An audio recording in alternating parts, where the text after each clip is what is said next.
God called the pastors to give their lives to God fully. All in, no turning back. So muna ang tawag sa mga pastor. And two example of that is Pastor Bambi and Pastor Daphne. Nakita ninyo na sila, wala. Amen. Kanang gihatag nila ilang kinabuhi para mga lagad sa atong buhi nga Dios. Dili tungod kay makita nato sila na strong kayo, kay wala na sila giagian. Dagan kay na sila giagian, but still they listen to God. Kana lang jud naminaw jud sila sa Ginoo.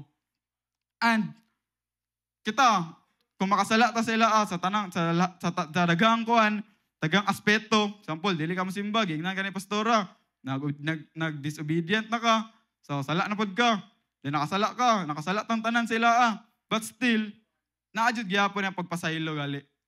Naadjud gyapon ang pagpasaylo, pasayloon ta nila pirmi. Pero mangluod yun na sila, di ba? Mangluod sila, pero naadjud ang forgiveness ba? Naadjud ang love. Kaya tungod, naminaw sila.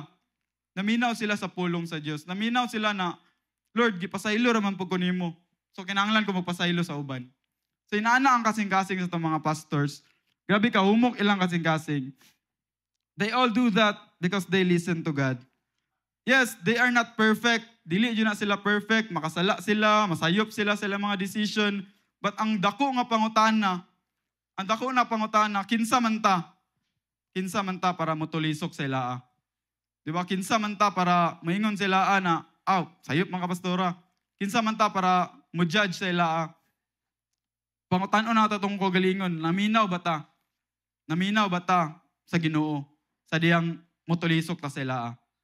Di ba kung pwede ni mo istorya directly ka pastora, iingon na nato sila directly. So that's why pinakauna pa lang daan, niana ko na tabangan ba ko ninyo mag-preach karon kay nungod ang akong mga istorya kay murag sakit-sakit ba, no? Na sure ba jud ta na naata sa saktong baruganan kung motulisok ta sa ilaa. Pastors gitawag sa Ginoo. And sure ba jud ta sa atong baruganan na di ko motuo nimo pastora. Bate kay mong gingon sa ka pastora. Pinakauna pa lang, naminaw ba ta? Naminaw ba ta sa pulong sa Dios? And kung sakto jud kasi mong panlantaw, wala gyapon tay right gali na istorya nimo ka pastora directly. Pero kung di nimo kaya na buhaton kay maulaw ta or pasig mag-clashing, si mag-away ra, kanang iingon na lang nimo sa Ginoo. Lord, and God will talk to them because they listen to God.